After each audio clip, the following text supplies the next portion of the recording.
Hello everyone. तो आज हम पढ़ेंगे क्लास 3 के साइंस का chapter number 6 parts of a plant, यानी कि प्लांट और उसके पार्ट्स के बारे में। तो चलिए इसे स्टार्ट करते हैं। Our body is made up of different parts. A plant's body too has different parts. Read the names of the different parts of a plant in figure 6.1। तो इस सेंटेंस में हमें बताया गया है कि जैसे हमारी बॉडी के डिफरेंट पार्ट्स होते हैं, जैसे लेग्स, हैंड्स, नेक, फेस, ये सब डिफरेंट पार्ट्स हैं जैसे हमारी बॉडी के होते हैं, उसी तरह एक प्लांट के भी अलग अलग पार्ट्स होते हैं। जैसे कि 6.1 में दिखाया गया है बड, फ्लावर, ब्रांच, फ्रूट, लीफ और स्टेम। ये सारे जो हैं ये सब के सब प्लांट्स के अलग अलग पार्ट्स हैं। अब हमारा फर्स्ट टॉपिक है shoot and root. The part of a plant which grows above the ground is called the shoot. The part which grows below the ground is called the root. The shoot has stem, branch, leaves, buds, flowers and fruits. Shoot और root ये जो होता है ना, ये जो ground के ऊपर जो पार्ट ग्रो करता है प्लांट का, जिसमें स्टेम, लीव्स, बर्ड्स, फ्रूट्स और फ्लावर्स होते हैं, ये पार्ट जो होता है वो शूट पार्ट कहलाता है। और जो नीचे का पार्ट होता है जो कि ग्राउंड के अंदर होता है उसे हम रूट बोलते हैं। जैसे इस फिगर में यहाँ पर रूट है और ऊपर वाला जो है वो शूट है। अब हमारा नेक्स्ट टॉपिक है रूट के बारे में। There are 2 types of roots, tap roots and fibrous roots. Root में भी अब 2 टाइप के रूट्स होते हैं, पहला है टैप रूट और दूसरा है फाइब्रस रूट्स। तो सबसे पहले टैप रूट के बारे में हम पढ़ेंगे। When a main root grows from the end of the stem and many small roots grow from the main root, it is a tap root. Plants like the balsam, bean and mustard have tap roots. तो tap root का मतलब ये होता है main root, यानी कि सिर्फ एक रूट निकले और उसमें से ढेर सारे लच्छे निकले तो उन्हें हम टैप रूट बोलेंगे। सिर्फ एक रूट हो और उस रूट के मेन रूट के अंदर से ढेर सारे लच्छे निकले, उन्हें हम टैप रूट बोलेंगे।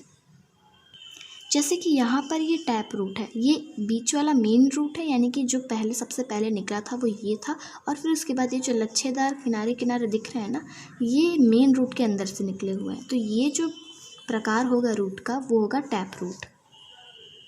ऐसे टाइप के रूट को हम टैप रूट बोलेंगे। अब नेक्स्ट है fibrous roots. When a number of roots grow from the end of the stem, it is a fibrous roots. Plants like grass, wheat, rice and onion have fibrous roots.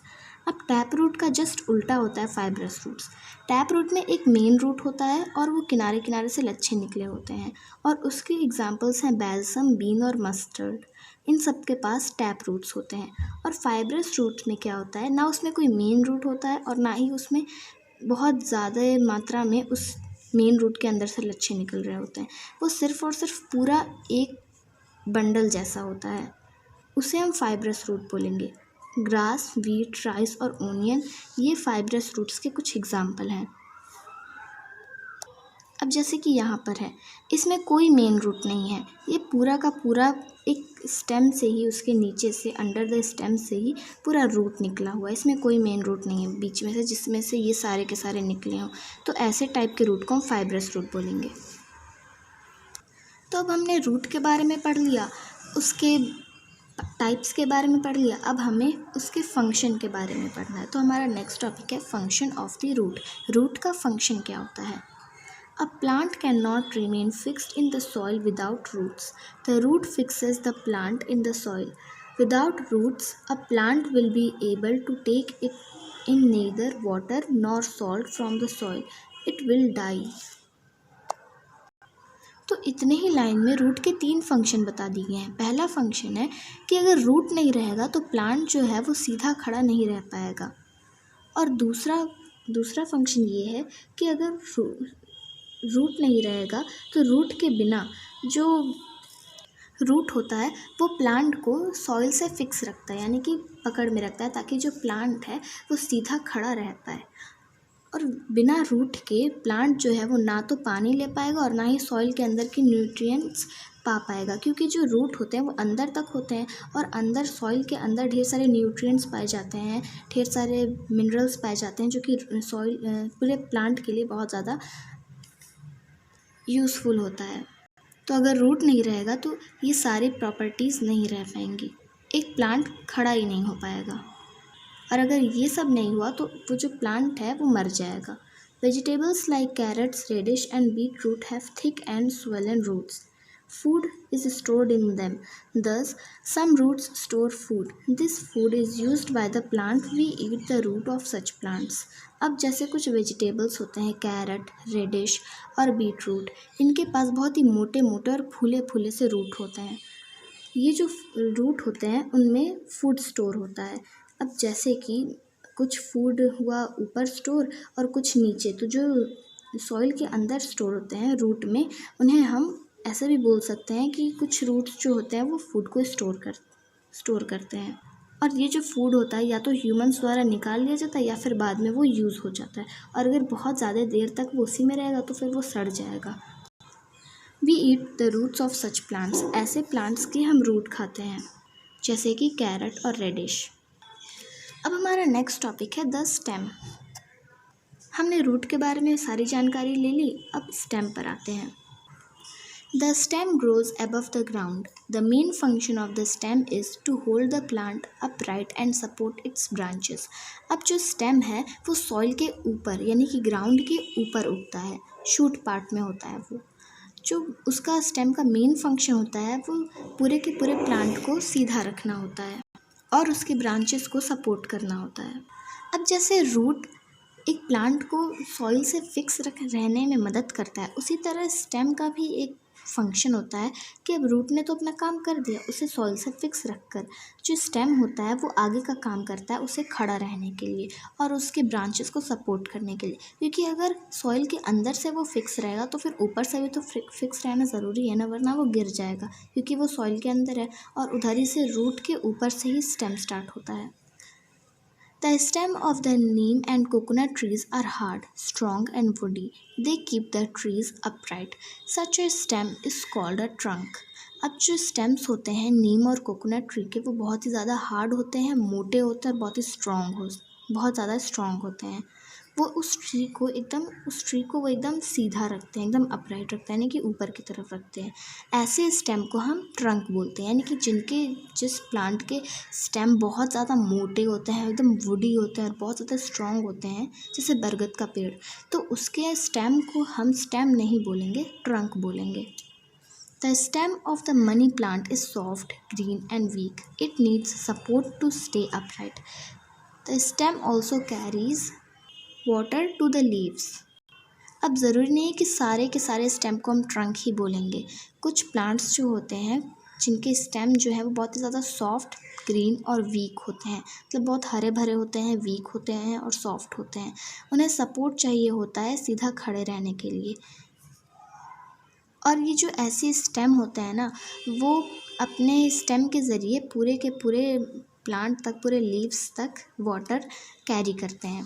The water taken in by the roots travel through the stem to the leaves. Similarly, the stem carries the food made by the leaves to different parts of the plant. Stems जो हैं वो दो काम करते हैं। पहला काम तो उन्हें सीधा खड़ा रखना, लेकिन कुछ प्लांट्स जो होते हैं उनके स्टेम्स बहुत वीक होते हैं, तो ये स्टेम्स जितना भी रूट से इन्हें न्यूट्रिशन मिला, वाटर मिला, जो कुछ भी मिला, वो सब का सब वो लीव्स में ट्रांसफ़र करते हैं। और फिर उसके बाद जब लीव्स अपना खाना बना लेती हैं, अपना फूड पूरा प्रिपेयर कर लेती हैं, तो यही स्टेम पूरे डिफरेंट पार्ट प्लांट के सारे अलग अलग पार्ट्स में इन सारे फूड को, जो कि लीव्स द्वारा बनाई गई होती हैं, वो ट्रांसफ़र कर देती है ताकि पूरे प्लांट को एनर्जी मिले तो वो और ग्रो करें। In plants like the sugarcane, extra food is stored in the stem. In plants like the potato and ginger, the stem grows underground and stores extra food. This is why we eat the stem of sugarcane, potato and ginger. अब plants जैसे कि sugar cane, अब चाहे वो बड़ा हो या छोटा हो, उन्हें हम प्लांट्स ही बोलेंगे। पता है, बड़े ऐसे वाले प्लांट्स को हम ट्री बोलते हैं, और छोटे छोटे प्लांट को जो बहुत वीक होते हैं उन्हें हम प्लांट बोलते हैं। लेकिन फिर भी ये सारे के सारे जितने भी हैं ना, सब प्लांट के कैटेगरी में ही आएंगे। In plants like the sugarcane, जैसे एक शुगर केन जैसे प्लांट्स जो होते हैं वो अपना एक्स्ट्रा फूड जो है ना वो स्टेम में स्टोर करते हैं, तभी तो हम उनका स्टेम पूरा काट के और चूस के खाते हैं, वो उनका स्टेम ही होता है। और प्लांट्स जैसे कि पोटैटो और जिंजर, उनका जो स्टेम होता है ना वो एकदम अंदर तक अंडरग्राउंड होता है और उसमें एक्स्ट्रा फूड स्टोर करता है। This is why we eat the stem of sugarcane, potato and ginger. इसी वजह से यही कारण है कि हम शुगर केन, पोटैटो और जिंजर का स्टेम खाते हैं, क्योंकि उसी में जो एक्स्ट्रा फूड होता है वो स्टोर होता है पोटैटो, शुगर केन और जिंजर के रूप में। ज़रूरी नहीं है कि फ्रूट और वेजिटेबल शूट पार्ट में ही उगें, वो रूट में भी उगते हैं और शूट में भी उगते हैं। जहाँ उन्हें जगह मिल जाए वो उस जगह अपना खाना जो एक्स्ट्रा फूड है वो स्टोर करते हैं। तो अब हमारा नेक्स्ट टॉपिक है लीव्स के बारे में। तो अब हमने पढ़ लिया रूट के बारे में और स्टेम के बारे में, अब हम पढ़ेंगे लीव्स के बारे में। The most important part of the shoot is the leaf. जो सबसे इम्पॉर्टेंट पार्ट होता है शूट का वो होता है लीफ, क्योंकि उसी में खाना बनता है। प्लांट्स जो होते हैं वो अपना फूड लीव्स में ही प्रिपेयर करते हैं। The flat and board part of the leaf is called the leaf blade और lamina. In the middle of the leaf is the main vein. A number of side veins branch out from the main vein. The veins carry water to the leaf. यहाँ पर कुछ parts show किए गए हैं, मैं आपको वैसे समझाती हूँ। ये जो पूरा का पूरा फ्लैट होता है ना, ये इस पूरे पार्ट को सिर्फ और सिर्फ ये वेन्स को हटा दो और मेन वेन्स को हटा दो। सिर्फ ये पूरा पार्ट, ये जो बोर्ड और फ्लैट पूरा पार्ट होता है ना लीफ का, उसे हम लीफ ब्लेड या लैमिना बोलते हैं। इसे लीफ ब्लेड भी बोल सकते हैं और लैमिना भी बोल सकते हैं। और ये जो किनारे किनारे से निकला रहता है, ये हल्का लाइट ग्रीन में, ये होता है पूरा साइड वेन्स होते हैं ये। और मेन वेन होता है ये, इसे हम मेन वेन बोलते हैं, क्योंकि ये बीच में होता है, ये मेन होता है क्योंकि इधर ही से साइड वेन्स निकलते हैं, इसी वजह से इसे मेन वेन बोलते हैं। और ये है स्टॉक। ये जो पार्ट है लीफ का, ये उससे उसके ब्रांच से कनेक्टेड रखता है। इस वेन्स का एक और फंक्शन है कि ये जो वेन्स होते हैं ना, ये पूरे के पूरे लीफ में वाटर ट्रांसफ़र करते हैं। पहले ये मेन वेन में आता है, यहाँ से मेन वेन में आता है और फिर यहाँ से साइड वेन्स के ज़रिए यहाँ किनारे किनारे तक पहुँच जाता है। तो अब हमारा नेक्स्ट सेंटेंस है, why is the leaf an important part of the plant. Leaf इतना इम्पॉर्टेंट पार्ट क्यों है प्लांट का?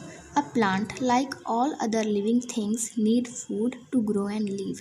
जैसे कि प्लांट है वो सारे के सारे लिविंग थिंग्स को फूड चाहिए होता है ज़िंदा रहने के लिए और बढ़ने के लिए। A green leaf makes food for the plant with the help of air, water and sunlight. This process is called photosynthesis.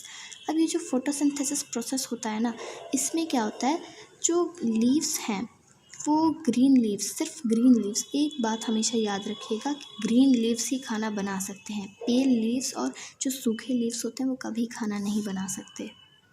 मुरझाए लीव्स ये सब कभी भी अपना खाना नहीं बना सकते, क्योंकि उनमें फोटोसिंथेसिस की प्रक्रिया नहीं होती है। अब ये जो फोटोसिंथेसिस होता है ना, इसमें भी बहुत ढेर सा, जैसे हमें घर में अपने किचन में खाना बनाने के लिए अलग अलग एसेंशियल्स की नीड होती है, अलग अलग इंग्रेडिएंट्स की नीड होती है, उसी तरीके से फोटोसिंथेसिस लीव्स अपना खाना बनाते हैं, उसमें भी कई इंग्रेडिएंट्स चाहिए होती है। जैसे अगर कोई भी सब्ज़ी बनानी होती है तो सबसे पहले हम जो भी सब्ज़ी बनाने वाले हैं उसके लिए हमें सारे के सारे इंग्रेडिएंट्स चाहिए होंगे, तभी तो उससे मिलाकर हम वो सब्ज़ी बनाएंगे। जैसे अगर आलू की सब्ज़ी बनानी है तो उसमें आलू पड़ेगा और भी ढेर सारे इंग्रेडिएंट्स, नमक, तेल, मसाले, ये सब पड़ेंगे। तो ये सब क्या इंग्रेडिएंट्स हैं खाना बनाने के लिए। उसी तरीके से लीव्स को भी अपना खाना प्रिपेयर करने में अलग अलग इंग्रेडिएंट्स की ज़रूरत होती है। और ये इंग्रेडिएंट्स क्या हैं? वाटर, सनलाइट और एक और चीज़ है जिसे हम क्लोरोफिल बोलते हैं, और एयर। क्लोरोफिल एक ऐसा सब्सटेंस होता है जिसकी मदद से जो लीव्स हैं ना वो ग्रीन रहती हैं। अगर उनमें क्लोरोफिल नहीं होगा तो फिर उसमें वो लीफ जो है वो अपना खाना प्रिपेयर नहीं कर पाएगी। कुछ कुछ पेड़ पर जो पत्तियां होती हैं वो ग्रीन से एकदम पेल हो जाती हैं, मुरझाने लायक हो जाती हैं, क्योंकि उन्हें प्रॉपर वाटर नहीं मिल पाती, प्रॉपर वाटर और सनलाइट नहीं मिल पाती, जिसकी मदद से उन प्लांट्स की पत्तियां जो है ना एकदम पेल हो जाती हैं और फिर मुरझाने लगती हैं। तो ऐसे लीव्स अपना खाना कभी नहीं बना सकते, क्योंकि उनमें क्लोरोफिल की बहुत कमी होती है। तो अभी आप छोटे क्लास में हो तो अभी क्लोरोफिल आपको नहीं पढ़ाया जाएगा। सिर्फ इतना याद रखिए कि एयर, वाटर और सनलाइट की मदद से लीव्स जो हैं वो अपना खाना प्रिपेयर करती हैं। इस प्रोसेस को हम फोटोसिंथेसिस बोलते हैं। आप इस तरीके से भी बोल सकते हैं, the process by which plants make their food with the help of air, water and sunlight is called photosynthesis. Okay, So now our next sentence is, this is why a leaf is called the kitchen or the food factory of a plant. और इसी वजह से हम leaves को या तो food factory बोलते हैं प्लांट का, या फिर किचन बोलते हैं। और कुछ प्लांट्स में जैसे कैबेज, स्पिनच और लेट्यूस, ये जो प्लांट्स होते हैं इनमें जो फूड होता है वो लीव्स के रूप में, लीव्स में स्टोर होता है, तो हम इनके लीव्स खाते हैं। अब ज़रूरी नहीं है कि सिर्फ और सिर्फ शूट में ही हो, वो कहीं भी उग सकता है, जैसे रूट में, लीव्स में, फ्रूट्स में, किसी भी टाइप में फूड स्टोर हो सकता है। तो इसी तरह कैबेज में, स्पिनच में, लेट्यूस में लीव्स जो हैं वो फूड स्टोर करती हैं, इसी वजह से हम उनकी लीव्स खाते हैं। Leaves help a plant to. अब लीव्स जो है वो प्लांट को किस किस चीज़ों में मदद करता है? सबसे पहले उसको खुद का अपना फूड बनाने में, ब्रेथ और सांस लेने में, और give out extra water, extra पानी बाहर निकालने में। सबसे पहला पॉइंट था प्रिपेयर इट्स ओन फूड, अपना फूड बनाने में। तो ये तो हमने फोटोसिंथेसिस में पढ़ लिया कि वो अपना फूड कैसे बनाते हैं। ब्रेथ, सांस लेने में। अब ये सांस कैसे लेते होंगे ये हम नेक्स्ट टॉपिक में पढ़ेंगे। सॉरी, मैं आपको इसी टॉपिक में बता देती हूँ क्योंकि अगले टॉपिक में ऐसा कुछ नहीं दिया है। प्लांट्स जो हैं वो सांस लेते हैं स्टोमेटा की मदद से। ये लीफ ब्लेड पर ना एकदम छोटे छोटे वन सेल के, एकदम छोटे, एकदम सेल के बराबर एक सब्सटेंस पाया जाता है, जैसे हम उसे स्टोमेटा बोलते हैं। वे बहुत ही छोटे छोटे होते हैं, एकदम छोटे छोटे होते हैं। इसके बारे में आप नेक्स्ट क्लास में पढ़ेंगे, लेकिन मैं आपको थोड़ी सी और नॉलेज देने के लिए बता देती हूँ कि कहाँ से सांस लेते हैं। तो इनके लीफ पर ना छोटे छोटे से एकदम पिगमेंट जैसे एकदम छोटे छोटे सेल के बराबर सब्सटेंस पाए जाते हैं, जिन्हें हम स्टोमेटा बोलते हैं। उन्हीं की मदद से जो ऑक्सीजन है वो बाहर निकलता है और कार्बन डाइऑक्साइड जो है वो इनहेल करते हैं। और थर्ड पॉइंट था गिव आउट एक्स्ट्रा वाटर। ये जो एक्स्ट्रा वाटर निकलना है ना, ये उनका वेस्ट होता है, वेस्ट मटेरियल होता है। ये एक्स्ट्रा वाटर भी स्टोमेटा के ज़रिए ही निकलता है। तो अब हमारा नेक्स्ट टॉपिक है द फ्लावर। इस टॉपिक में हम फ्लावर्स के बारे में पढ़ेंगे। The flower is the most beautiful part of a plant. See the flower in figure 6.9. Remember their names and try to look for them in the garden. Do you know that most flowers grow into fruits? That is why a farmer feels happy when he sees flower on his mango trees. He knows that these flowers will turn into fruits. In figure 6.10, you can see how a flower grows into a fruit. अब ये जो flower होते हैं ये सबसे beautiful part होते हैं एक प्लांट की, जैसे कि सनफ्लावर है, रोज़ है और बोगनविलिया है। क्या आप जानते हैं कि जो फ्लावर्स होते हैं वो ज़्यादातर फ्लावर्स फ्रूट में चेंज हो जाते हैं। इसीलिए जो फार्मर है वो बहुत ज़्यादा खुश होने लगते हैं जब वो अपने किसी भी ट्री पर, किसी भी उपजाऊ ट्री पर फ्लावर्स देखते हैं, क्योंकि उन्हें पता है कि फ्लावर्स जो हैं वो बाद में चल के फ्रूट्स में टर्न होंगे ही। तब हम देखेंगे कि फ्लावर्स जो हैं वो फ्रूट में कैसे कन्वर्ट हो जाते हैं। Fruits and seeds. Fruits have seeds inside them. Some fruits have one seed, some have a few seeds while the other have many. A mango has one seed whereas an orange has few seeds and a papaya has many seeds. Fruits जो होते हैं, fruit के अंदर seeds पाए जाते हैं, यानी कि बीज। इन बीज को अगर हम कहीं भी सॉइल में, उसके सुटेबल सॉइल में अगर उसे उगा दें तो वो ट्री बन जाएगा या फिर प्लांट बन जाएगा। कुछ फ्रूट्स जो होते हैं उनके पास एक सीड होते हैं, कुछ फ्रूट्स जो होते हैं वो उनके पास थोड़े बहुत यानी कि 4-5 सीड्स होते हैं, और कुछ फ्रूट्स जो होते हैं उनके पास बहुत ढेर सारे सीड्स होते हैं। जैसे कि एक मैंगो के पास एक सीड होता है, ऑरेंज के पास 6-7 सीड होते होंगे, और पपाया के पास बहुत ढेर सारे सीड्स होते हैं। सबसे पहले ये जो फ्लावर होते हैं ये एकदम अनराइप फ्रूट में चेंज होते हैं, यानी कि कच्चे फ्रूट में चेंज होते हैं। फिर उसके बाद थोड़ा सा पक जाते हैं। तब जब ये पक जाते हैं तो ये एकदम खाने लायक होते हैं। अब ज़्यादातर प्लांट्स जो होते हैं वो सीड से निकलते हैं। अब ज़्यादातर जो नए प्लांट्स होते हैं वो सीड से ग्रो करते हैं। जैसे इसमें सीड है ना, अगर ये सीड अगर आप अपने गार्डन में लगाओगे या फिर किसी ऐसे सॉइल में लगाओगे जिस सॉइल में ये सूटेबल हो और जिस सॉइल में ये उग जाए, तो वहाँ पर ये ज़रूर उग जाएगा एक प्लांट में, और फिर ये आपको पपायास देंगे। सीड्स जो ज़्यादातर जो सीड्स होते हैं वो फ्रूट के अंदर प्रोटेक्टेड होते हैं ताकि जानवर उन्हें खा ना जाए। क्या आपको पता है कि इस सीड के इनसाइड यानी कि अंदर क्या प्रोटेक्टेड रहता है? इन सीड्स के अंदर भी कुछ प्रोटेक्टेड रहता है। जैसे फ्रूट्स जो हैं वो सीड्स को प्रोटेक्ट करते हैं, उसी तरह सीड्स जो हैं वो किसी और को प्रोटेक्ट करते हैं। अब देखिए वो क्या है। There is a baby plant and its food inside the seed of the mother plant. When the seed gets enough air, water and warmth, the baby plant starts growing. It grows till it is a fully grown plant. Banana seeds do not grow into new plant. ये जो seed होता है उसके अंदर एक baby plant होता है और उसका खाना होता है सीड्स के अंदर, मदर प्लांट के अंदर। अब जो ये सीड होता है जब उसे अपने सही मात्रा में एयर, वाटर और वार्मथ मिलता है तो जो अंदर सीड के अंदर बेबी प्लांट होता है वो उगना शुरू कर देता है।